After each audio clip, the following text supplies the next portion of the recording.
Okay, so I did not get the word out about this particular presentation like I would have hoped. I kind of got a little preoccupied with a nice 4-day weekend.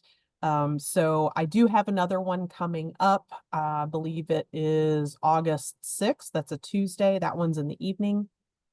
But I am going to go ahead and record this one. And I'll probably put this one up there so that folks can take a look at this if they need a refresher course. But this is for the Great Southeast Pollinator Census. We have this every single year, and we keep adding states to this particular census. So now we have Georgia and South Carolina, North Carolina, and Florida. And who knows, one day maybe we'll have the entire United States, which would be kind of cool, right? Mhm. So we will go ahead and give you a little bit of information here on how the pollinator census came to be. So obviously everybody here, I believe, knows how pollination happens. That's the transfer of pollen from the male parts to the female parts, and it's very necessary in most of our agriculture. So just a number drop here in 2014. Sorry, I don't have any more recent figures for you, but the value of pollination in Georgia is over 360 million. So with inflation, I mean, that's probably closer to a 500,000, but looking at 235 to 577 billion worldwide, I'm sure that's much more now. So this, protecting Georgia's pollinators, this is the state plan that kind of gave birth to the whole pollinator census. So this was published back in 2016. So it's been a few years since this has been out, but it was a joint effort between UGA and the Department of Entomology and the Georgia Department of Agriculture. So lots of big names working on it, and it was a lot of effort, but it finally came out. And we don't have very many copies in the office, but if you're interested, you can always come in and we will be happy to share. There may be a digital copy online. I'll have to go see if I can hunt one down. So we all know about honeybees and that honeybees are just crazy pollinators. You have the hive, you have all the sisters that are in there doing all the work. And those bees, those little honeybees, outperform other pollinators because they have so many insects living in that super or that little box or hive if it's a wild one out in a tree someplace. But there are other pollinators out here. I know there's a lot of talk about honeybee colony collapse disorder, and a lot of people get really concerned about that, and they're rightfully so. There are a lot of problems with management of honeybees now. Used to be super easy to manage them, but now not so much. So folks who do keep bees have to be a lot more careful, and there's always issues, but there are other pollinators out there. So I don't think we ever have to worry about not having enough bees or pollinators out there to take care of our food supply, but it always helps if you can increase the gardens that you have and the flowers and the food sources for them. Because there are other types of pollinators out there, flies, solitary bees, we'll talk about them, wasps, moths, beetles. And this presentation is just kind of a way to teach you what the other pollinators are that we use in this pollinator census and kind of give you a cheat sheet on those. But basically, that pollinator plan that I was showing you a picture of, the EPA kind of asked a lot of different states to come up with a customized plan to kind of target the pollinator health in their state. And so this is a good way to do that by asking the public to get involved, and has come up with a lot of good data. So, of course, it means that a lot of different groups, both public and private in the state of Georgia and Florida, the Carolinas, have to be involved in all of this. And that's great because that makes us all more aware of our environment, and definitely helps by getting exposure so that the pollinators get a little bit, I guess, more than the landscape than they used to have. They don't have to fight so much for flowers and food like they used to in suburbia. So we'll kind of go through the different suggestions that this plan laid out for the folks of Georgia. And we'll kind of talk a little bit about them. I'm not going to go into super in depth, but most of them are common sense and probably things you're already doing. But nevertheless, we'll kind of jump in there. So number one, they are suggesting that you leave significant areas of your property permanently undisturbed for soil nesting bees. So you guys probably understand what soil nesting bees are, but there are a lot of folks out there that do not. Most recently, I was over at a church off Jimmy Carter in Norcross for a class, and I was talking with the pastor of the church where the class was held, and she was commenting about all the holes in the front lawn of the church and how she needed to get the landscape guy out there to treat them. Well, what you see here in the picture was not fire ants, as what she thought they were. They were ground nesting bees. So I told her, please don't do that, that they aren't hurting anything and they'll probably be gone shortly. And she was like, really? I thought they were ants. And I said, nope, they're ground nesting bees. So there's a picture there so you can see what their little homes look like, little solitary bees, but they like sunny patches of bare soil and kind of roadsides, banks, that are exposed to the sun, and woodland edges. So that's going to be where you're going to find a lot of those solitary bees. And you can also provide nest building materials, including mud and a lot of like waxy leaved plants. If you have a bee house that you have around the main part of your house, maybe on your porch or something, you probably see these guys, along with about the same time as you would see the bees that are going in and out of the bee houses that you have. So just making sure that you provide the right plants and the right building materials, and these little guys will be there. They'll breed, and then they'll be out of your hair and you won't have to worry about them. So consider creating some type of a dedicated space in your landscape. So this is a big one, and I'll show you a nice map that kind of exhibits this towards the end of the presentation to show you how many new gardens have been actually created specifically for this event. So a lot of you probably already have gardens, and that's great. You can always add more. I'm always a fan of that. That just means less grass to mow. But use plants that provide nectar and pollen, and add a few host plants. So everybody should know, I think everybody on here should know that host plants are those types of plants that butterflies and moths use for their larval stage, and they feed on that plant. They're pretty specific. And though they may have multiple different types of host plants, a lot of them do share also. It's important that they do have those for successful reproduction. So you also want to plan for a succession of blooms so that from early spring until frost, you have something blooming. Honeybees will have what we call dearth, usually in June, and that means that before the pollinator plants get cranked up and start really blooming in July and August, all the earlier plants have kind of ceased blooming. Those would be the ones setting fruit, like blueberries and some other stuff. Tree flowering, pollinators, there's not a whole lot going on in June. So sometimes bees are really hard up for a food source. So you can, if you have the ability to plant something that blooms from when it's starting to get warm all the way through frost, that would be very beneficial to the pollinators out there. 3, get to know the beekeepers in your area. So if you've done the pollinator census, you'll know that on the form, there's a little check box or a fill in the box so that you can put down if you have a beekeeper in your area. Because obviously, if you see any honeybees, you might want to know, are those wild or from a swarm that escaped, or is it just a beekeeper someplace nearby within about a mile? But you also want to be aware of the fact that you have to be careful when you're spraying pesticides. I think everybody here understands all of that, so I'm not going to go too much into it. But use them as kind of a canary in the coal mine. If you see them, know that there's other pollinators out there. Just be super careful about pesticide applications, even organic pesticide applications.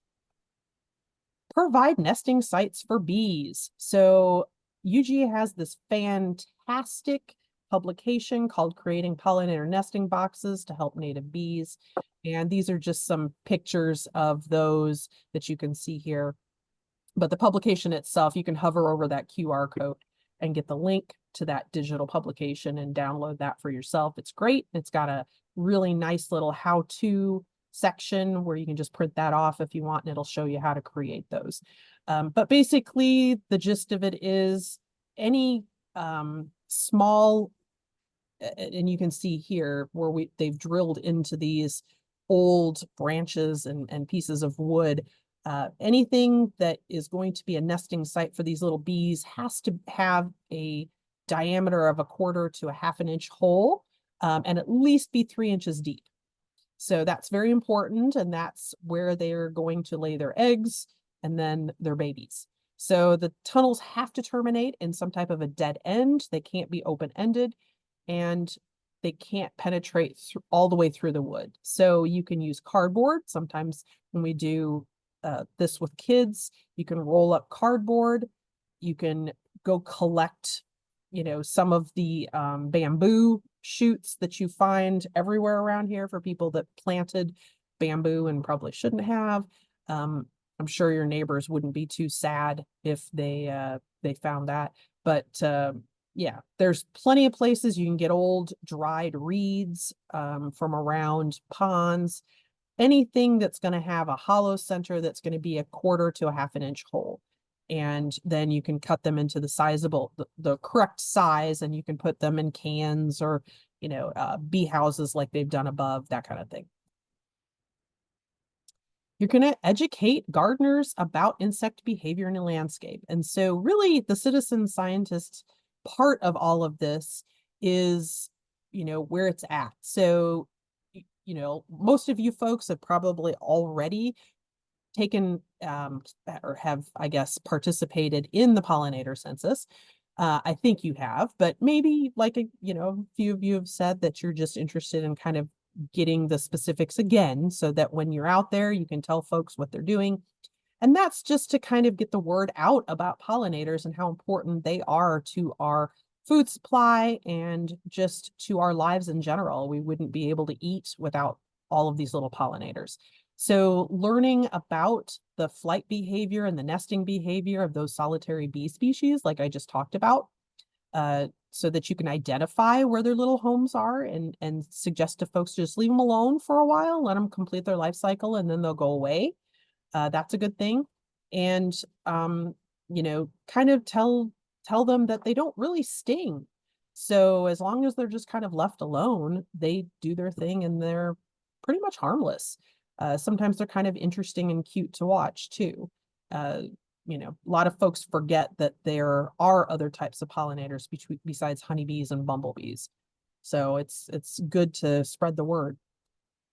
All right, if you think, and this is something that goes back to what extension is here for. So some of the master gardeners, obviously you'll probably know what this is, but if you're not a master gardener, then you may not be really great at identifying insects that are in your yard or garden. And that's okay. You don't have to be.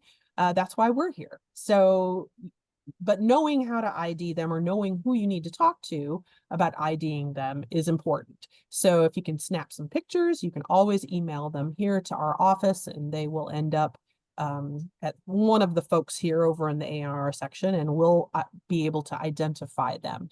But before you go putting insecticide out, it's always a good idea to identify what you're thinking about treating. So those of you that don't know what IPM is, that's called Integrated Pest Management. And that's basically just using good cultural practices. So you're going to go out, walk around your yard. You're going to look at things to make sure that they're not getting eaten, that you don't have fungal organisms growing on your plants, that they look healthy. A healthy plant is going to be able to fend off insects and fungus better than unhealthy plant, one that's struggling because it's not in good soil, it's not getting enough water, it's not getting enough fertilizer, that kind of stuff. So being able to identify them, again, don't feel too bad if you can't.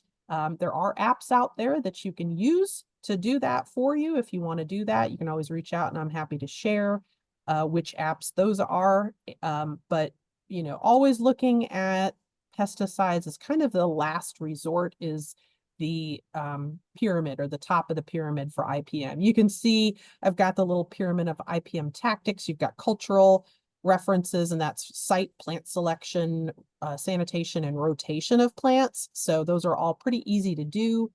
Physical and mechanical, insect traps, barriers, weeding things, mulching, tilling, pruning, that kind of stuff. That's going to be the next step up. Biological, using predators, parasites, nematodes. So if you've got parasitic wasps that lay eggs on caterpillars, that falls into that category. Lady beetles, that kind of stuff. They're juveniles feeding on aphids. Then next up is chemical, but the less toxic types, and those are going to be your horticultural oils, your insecticidal soaps, repellents, insect growth regulators, microbials like BT, stuff like that. And then last but not least would be your conventional pesticides and your organic pesticides, and those will be on the top. And those are going to kill on contact, and those are insecticides, fungicides, herbicides, that kind of stuff. So just kind of keep, you know, your mind on the thought that it's okay to use pesticides, but think about how you're using them and make them the last resort. Put in a little bit of work on the bottom end to make it less likely that you need them. That's kind of what IPM is about. So what's the role of the homeowner? So again, you want to kind of avoid those applications of systemic insecticides, because those are going to affect all those pollinators, because that ends up in the nectar, that ends up in the pollen, and that's what those pollinators are there for.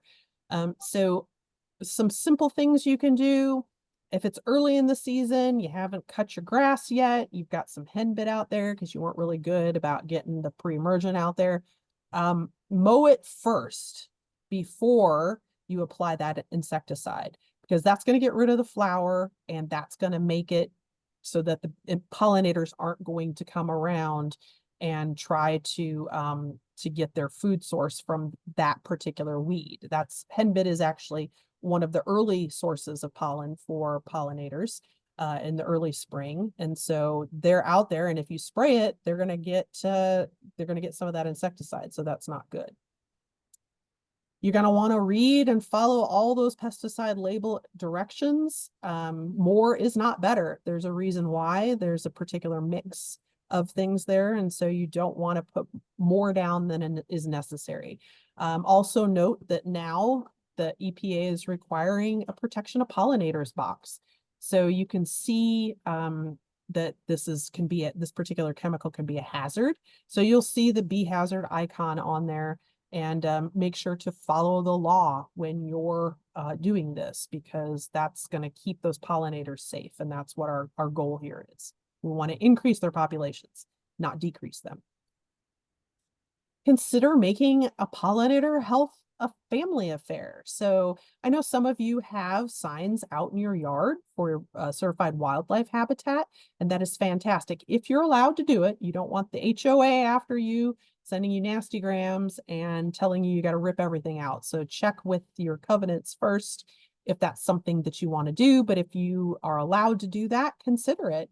You can put one of these signs up after you get that habitat going, and it'll be a good talking piece for the neighborhood, and you'll be helping pollinators as well.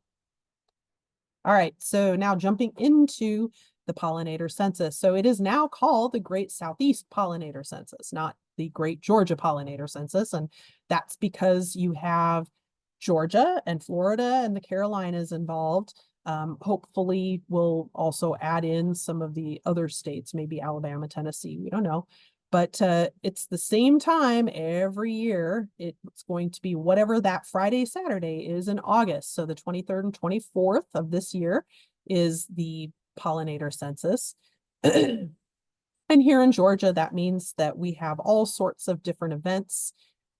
all throughout the state. So we here in Gwinnett County have a handful of public ones, and those will be put out at, we usually get a flyer. I'm expecting that probably in the next couple weeks, and then I'll start posting that about for all of the events. But you all are welcome to do all sorts of events on your own. Have one in your neighborhood, have one for your church.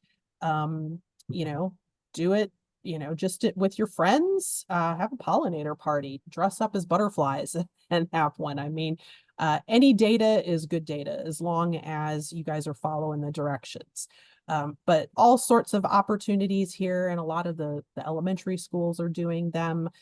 It's getting bigger and bigger every year. So we're really excited about that. So what are the project goals? So that's to create or add to sustainable pollinator habitat in Georgia, to increase the entomological literacy of our citizens, meaning now they know what all these bugs do and what they're for, and then to generate good data about the pollinator populations, to follow the trends. So there's different types of data. There's qualitative and quantitative data. Qualitative is just observational data. Quantitative is statistical data. And that's to provide some really good trackable trend type data that we can see how is the pollinator population of each of these species doing. And that helps us know, are some in trouble, or is there anything bad that we need to be looking out for, or is it good stuff? So this is the data I was talking about. You can see we have South Carolina. We've added in a couple states, so we should be seeing that as soon as that's all compiled. But you can see here the heavier population areas and the metro areas are the ones probably going to have more new pollinator gardens, and that's where you have more participation. Gwinnett, yay, is up at the top of the stack. So you have Gwinnett County at new pollinator gardens, 120 to 168. Now this is 2022 data. So note that it's probably higher now because each year we're getting more and more traction. But you can see that, we have a lot of participation, and that's a great thing. So we're getting a lot of participation in schools. We have a lot of help through the county. We have Harvest Gwinnett and their community gardens. They are hosting those now. And some of the parks folks are also doing them. So we're really excited about that. All right, so next up, we kind of want to make sure that whatever garden you're going to use has plants that are blooming in August. So this will be recorded, but if you want a copy of this, you can actually go to their website. It's provided there. These are just some suggestions for plants that will be blooming in August for you if you would like. If you have others that are blooming, that's fine too. You don't have to use these. But the participants are going to count these insects.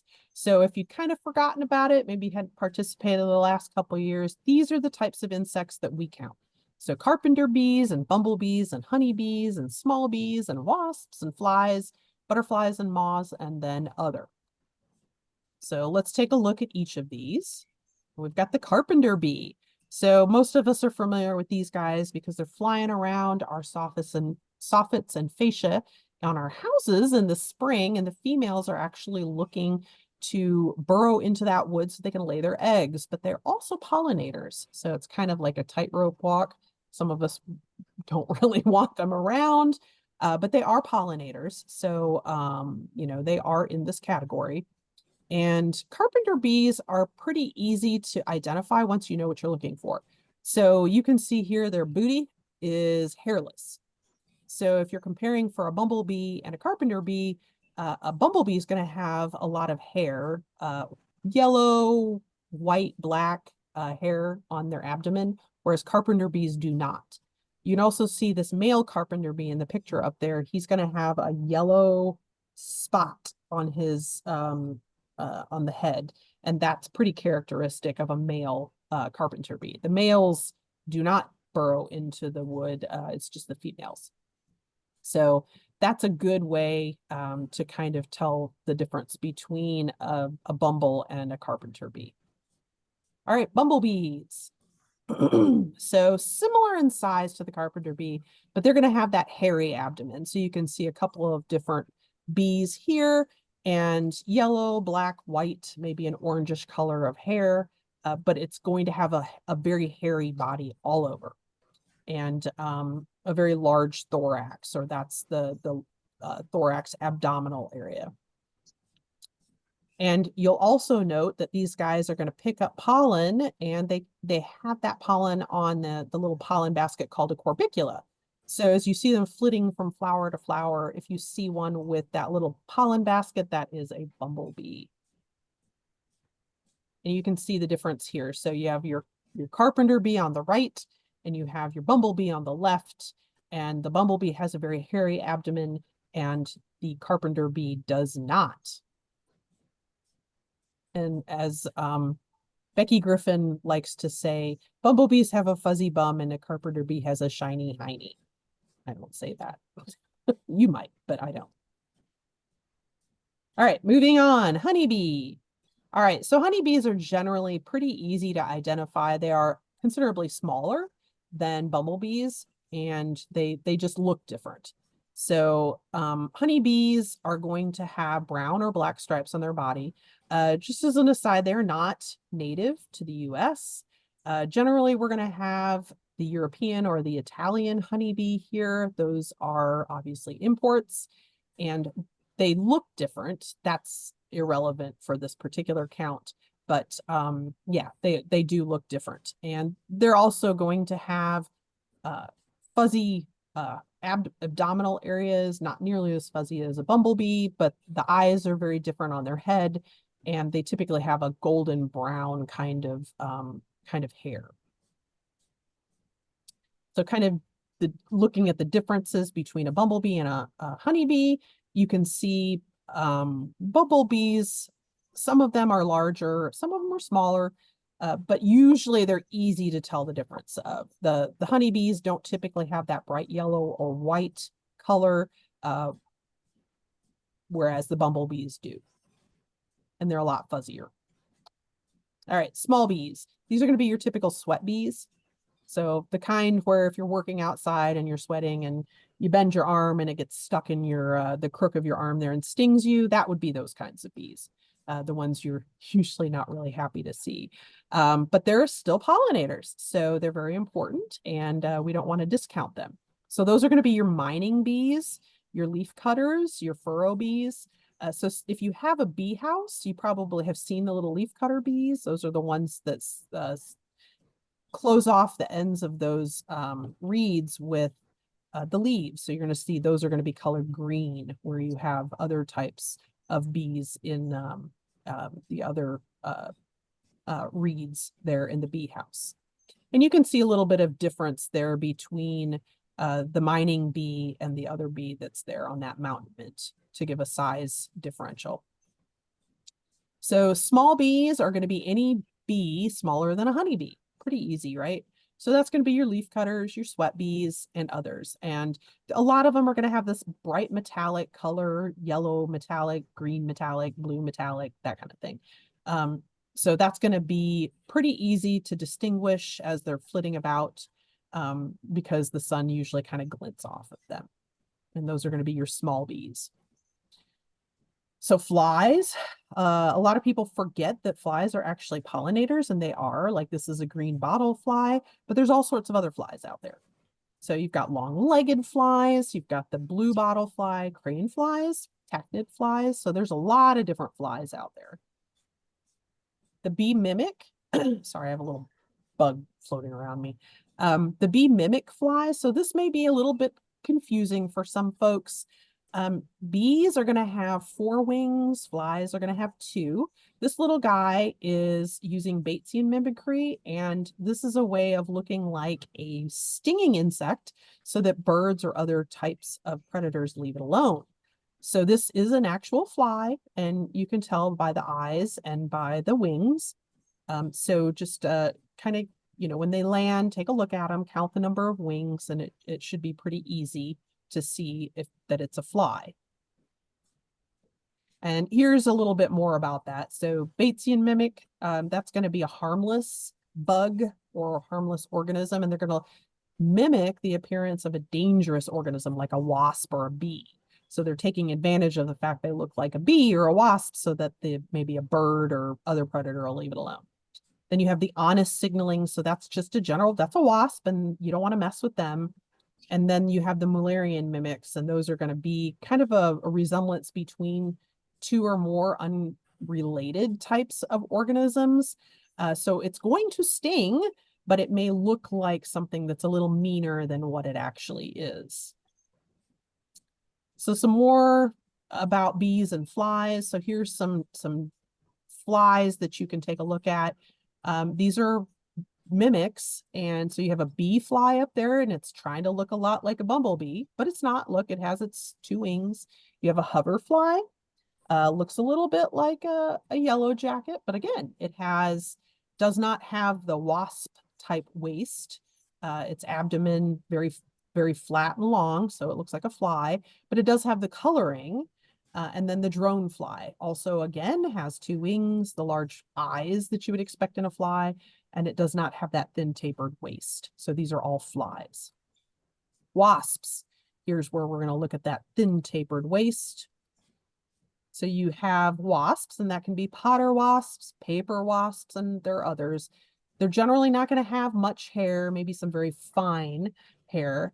Most are going to have that narrow tapered waist that looks very characteristic of what we think of with wasps.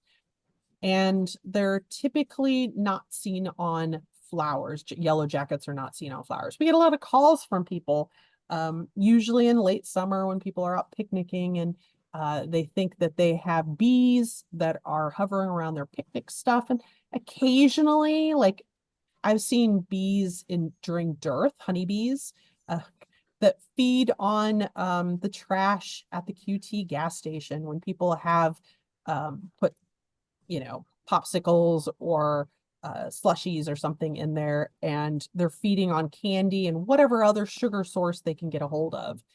Generally, that's going to be yellow jackets, but oftentimes when there's not enough pollen available, then those poor little guys will go in there and feed on that.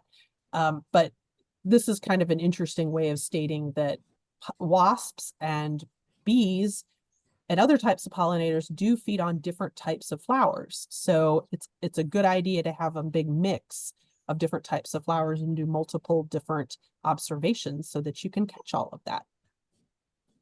So here's a good infographic. Is it a bee? Is it a fly? Is it a wasp? And this is a good cheat sheet. And again, you can either snap a picture of this or you can reach out to me and I'll be happy to send you the slide deck so that you can have all of this if you would like it. But this is a really good cheat sheet on how to identify a fly, a bee, or a wasp if you're not really, if you just don't feel like you're doing a good job of it. So butterflies and moths. So butterflies, these are just a selection of some that you'll see at that time of year. Everybody always gets excited about monarchs, but usually we don't have as many as we might have in other parts of the country because we're not actively on a flyway. The closest flyway for these guys is going to be up into Tennessee and part of North Carolina. So we do get them, but they're not as plentiful as they would be in other areas. We do get a lot of Gulf fritillaries and swallowtails. So just know they come at different times of the year. We get lots of calls about people saying, I don't have any butterflies. Well, you have to encourage folks to plant stuff that's going to attract butterflies, including their host plants and a nectar source, which is a great thing about this particular program. So you can encourage them to do a pollinator census and plant some stuff like this in their gardens. And then that's a good way to kind of keep track. They can keep track themselves every year to say how many butterflies they've seen. So moths, a large majority of moths are actually nocturnal, although we do have some that are diurnal, meaning that they're out during the day. A lot of you might be most familiar with the sphinx or the hawk moth, also called a hummingbird moth. They flip their little wings really fast, and you'll see them a lot of times on butterfly bushes. But there are also webworm and scape moths that you might see out there. These guys are pollinators also. And then we have the other category. So this is going to be any insect that doesn't fit into one of the previous categories. So that might be like a wheel bug or a praying mantis, lady beetle. There's a wheel bug. They're kind of interesting. They're really cool to see.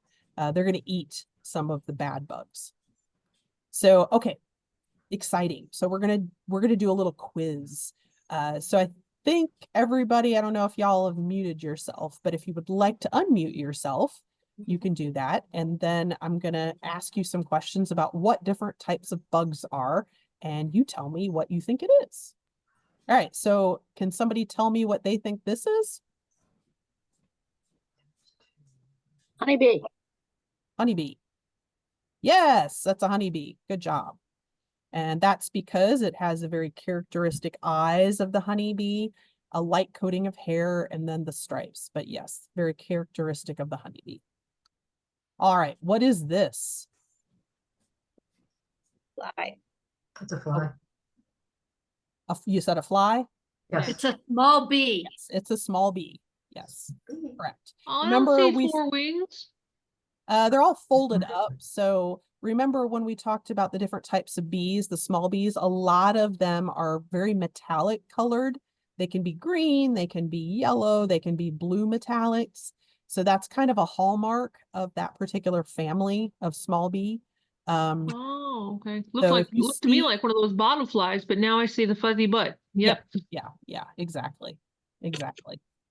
Mm. And they have a different look. So flies are all abdomen, very small thorax, and then the head. So whereas bees tend to have a more proportional size throughout their head, abdomen, and thorax.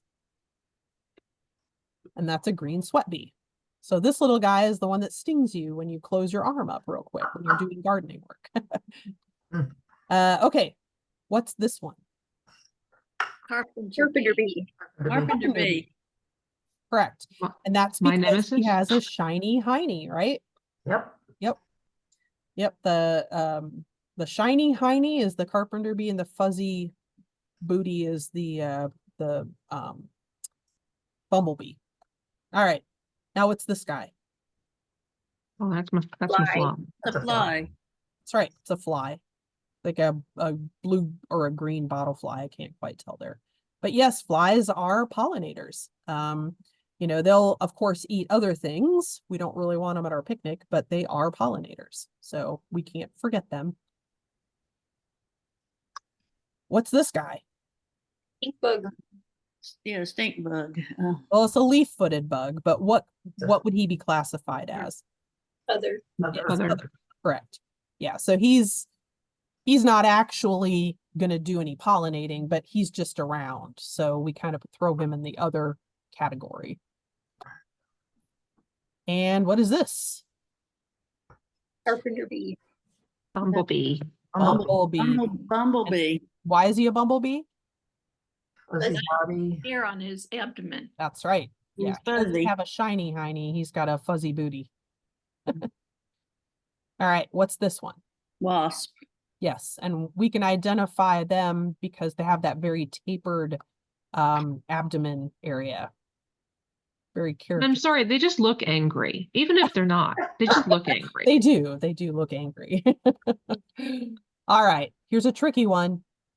Oh, that's a hoverfly. Yes, that's a fly. And he's a mimic. So he's trying to look like a wasp or something else that's angry so that the birds will leave him alone. And what's That's other insect. yeah, it's a lacewing. Yep. But falls into the other category. All right. How did you all do? Did you do pretty good? Okay. Pretty good. Yeah. The good news is that if you do decide to do the census, when you get to the website, they have all sorts of materials you can print off with pictures and descriptions and everything else. So they make it super simple for you to know exactly what you're looking at. So even if you're not an entomologist and aren't super confident in your skills, it's pretty easy to hold that paper up. I don't think I have any right here handy, but it's super simple to just kind of hold it up and go, oh, that's a sweat bee. So you don't really have to remember. You can just kind of glance and see what it is. All right, so how to do the census, the important stuff. So this is last year's. I don't have this year's, so don't look at or don't pay attention to the dates and stuff. But this is this insect pollinator identification guide. The county is kind enough to put that all together. So this is our cheat sheet. This is different than the one that they provide on the website. So if you like the one on the website, you're welcome to use that. If you like this one, you're welcome to reach out to me, and I'm perfectly happy to send you a digital copy so that you can use this, and it gives you some cheats there so that you know for certain what you're looking at. And then probably by the next time we do this on August 6th, I will have the flyer, and then I'll have the dates for our public events, and you're certainly welcome to help at any one of those. But don't feel like you have to. You're welcome to host your own at, wherever you would like. And you can notice that the community gardens all have them. And so I encourage you that if you've got a lot of participation at one particular garden, maybe that you're going to help at, if you want to reach out to the Harvest Gwinnett folks and let them know that, hey, I'd love to help. I feel pretty good about my skills. Do you need my help anywhere else? Then if they say, oh yeah, definitely, we've actually have a need for somebody over at such and such park, that would be great as well. Or you can just do it at your house in your neighborhood. That would be great. But you can see here that we have on that particular form, there's an answer sheet down there below. So you can do that. We also have rack cards, which just have the observation on there. You can print them off from the website, whichever is easiest for you. So this is what you do. So you're going to pick a blooming plant that has a lot of insect activity.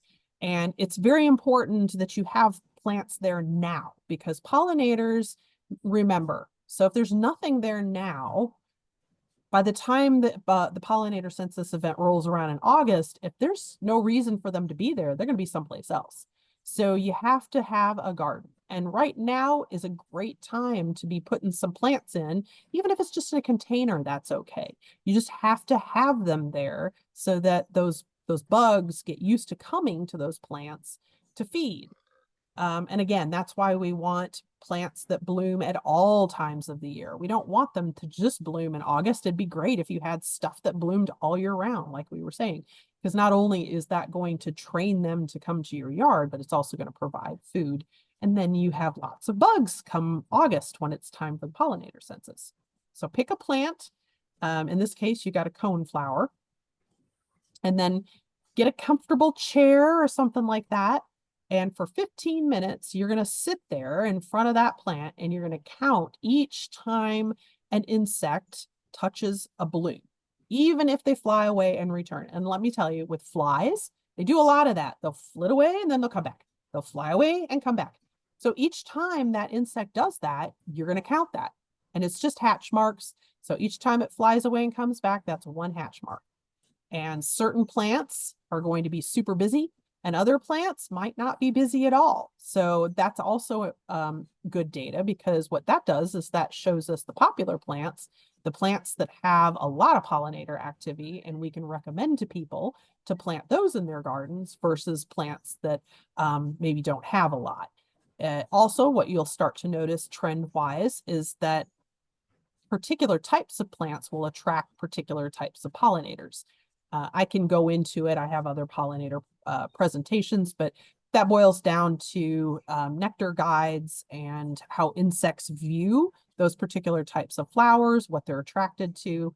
We call those, again, nectar guides, but the UV spectrum, insects can see very different than what we can.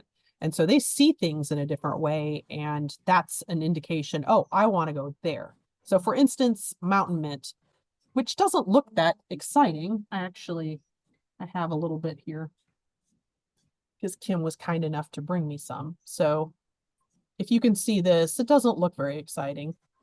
It's a mint family. It smells like mint, kind of, but it has this really boring little white flower up at the top that doesn't look like much of anything.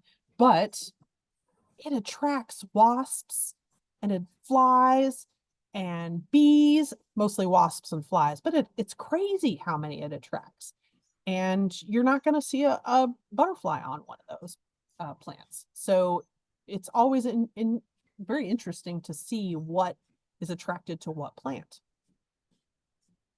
And then last, because it's very simple, all you're going to do is just upload your observations that you did for those 15 minutes to this website, gsepc.org. And it's either through the end of September or through the end of August. They've changed it around a little bit, but that's the QR code that'll take you straight to that website.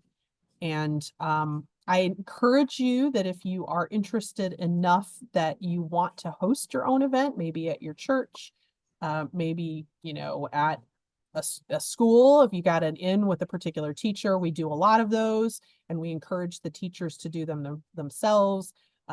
Maybe at a public business or something like that.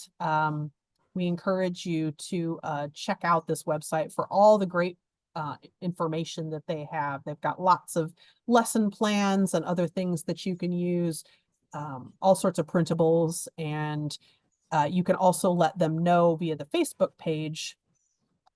There's counts via the Facebook page and it's called, look here, Southeast Pollinator Census. That's the name of the Facebook page. But you can post, if you have an event that you are hosting, you can put that there and they will put that up for everybody to see. So you'll get free publicity to let the folks out there know that you're hosting an event.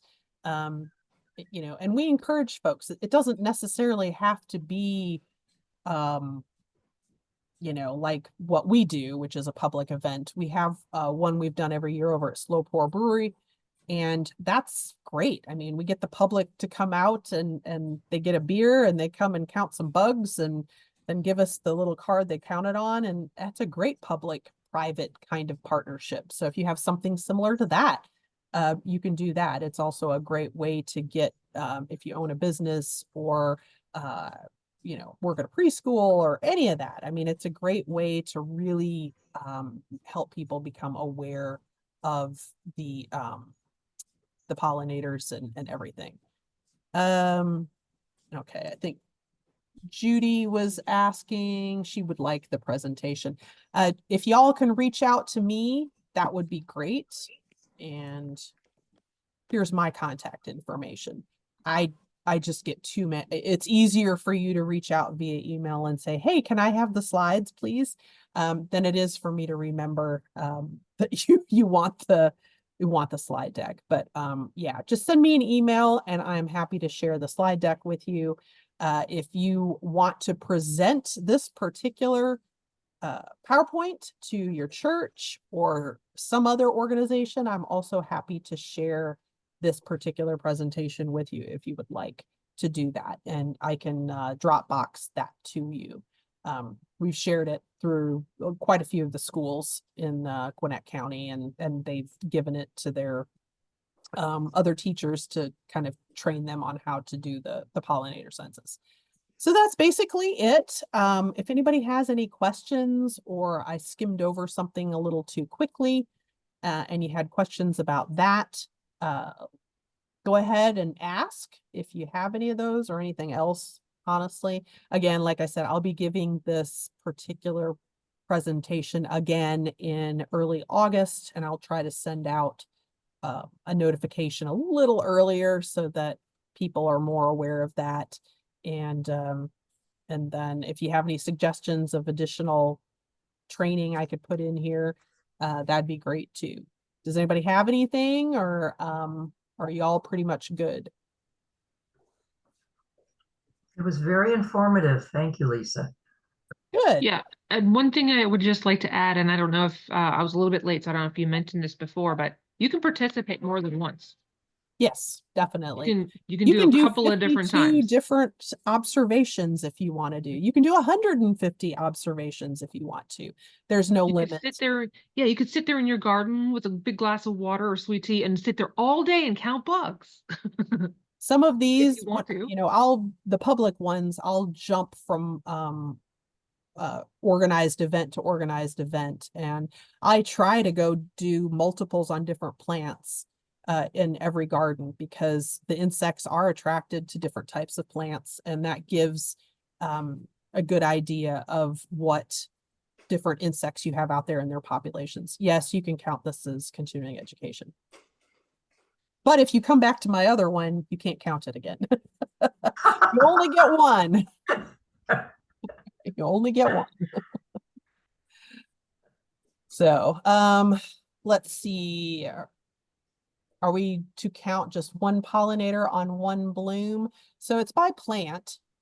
So some plants, like Mexican sunflowers, are covered, and you may be really busy. So it might be, like the pollinator auction, you're like, check, check, check, check, check, check, check, check, check, check, check, how they're talking really fast. So you're constantly trying to keep track of what insects are on that plant because it's so busy. If it gets too out of hand and you just can't count that many, pick a part of that plant. So, look at your plants, figure out, okay, this is a good one, I can handle this. But if you have a plant that's just covered up, like for instance, like an abelia, if you have a gargantuan abelia bush, you like physically can't count all the bugs on there. So pick a third of that plant or pick a section of that plant and focus on that. And just count there for the 15 minutes. And then if you have a different type of plant, like a mountain mint, maybe you want to do another count, go over and sit down in front of your mountain mint, and maybe it's, this big, so you're able to count all the insects on that particular plant. Don't make it hard. You want to have fun with this. So just do whatever you can within your abilities, I guess, if that makes sense. But you're going to count different things. So if you have a fly that lands on that plant and then you have a butterfly, yeah, you're counting both of those. So you have to keep track. So if the butterfly flies off and he's gone, you count him once. If that fly flies away and then comes back, that's twice. Flies away again and comes back, that's 3 times. So you may count the same insect a half a dozen or a dozen times if they fly away and then come back. So it's important that, yes, you count that insect as many times as it flies away and comes back. You count that each time. Does that make sense? So is it okay to refer people to your next presentation in August if they want to participate? Oh, Like just definitely. anybody, not. No, anybody can watch. There's Okay. you don't have to be, a master gardener or a harvest Gwinnett folk or anybody like that. Anybody can watch. It's perfectly fine. In fact, I may ask Becky if I can post that on their website, the training on their website. But yeah, it's open to anybody. So Okay, that's what I was thinking about, if I advertise it to like my church group to have them Oh, yeah. posted on our Facebook page to definitely. participate. This is, so hang on a second, I'll make sure I have the correct date. I don't want to tell you all the wrong thing and then. Okay, let's see. August, yeah, so.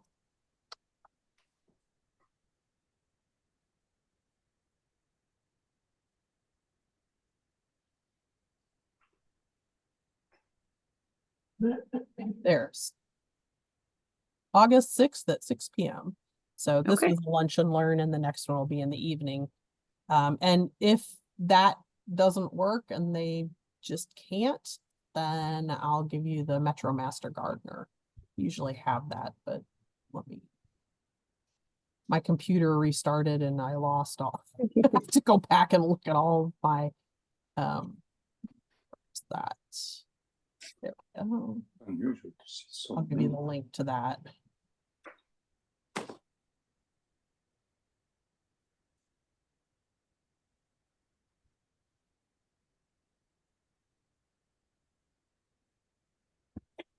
Two-factor authentication. Okay, quick question. The website gsepc.org Mhm. or is it ggapc? georgia.org? Because I see two different websites. Is there a difference? It is Is the rat card GSEPC. So GSEPC? Great So the rat card. Great Southeast Pollinator Census. So I Okay. tried to go in and clean up my PowerPoint because it had the old one in there. Did I miss one? No, just give you a heads up. The rat card that you attach to the email still has the old address. Just so you know. That- Oh, yeah, I meant to put in there that it didn't have to ignore the address and all that. The newer ones that have come out should have the new one, but I don't have it yet. So Okay, super. when I send out another email notice, it'll have the new one in there with all the information, and then I'll have the form actually in there so you can download that form and Okay. that. So I just didn't have it yet because they're No, that's super. I just want to make sure I'm downloading the right one, you know? Yep, I got it. And I put the, oops, hang on. Let me put this to Because it's Southeast now, not just Georgia. There's So. the YouTube channel for the Metro Master Gardener YouTube channel. And that's where I'll post the training video. So you can watch if you would like. And I'm happy to share the slide deck with you. So just email me.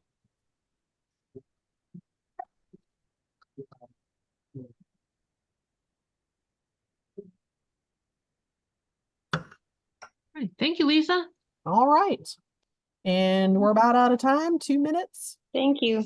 I had 12 people, 11 people, not including me. So that's good. So hopefully everybody feels good and you're going to go out and do at least one program. That would be fantastic. And that counts as volunteer hours if you're a master gardener. So yay. All right. Thank you. All right. Thanks for coming, everybody. Appreciate it. Bye-bye. Bye-bye.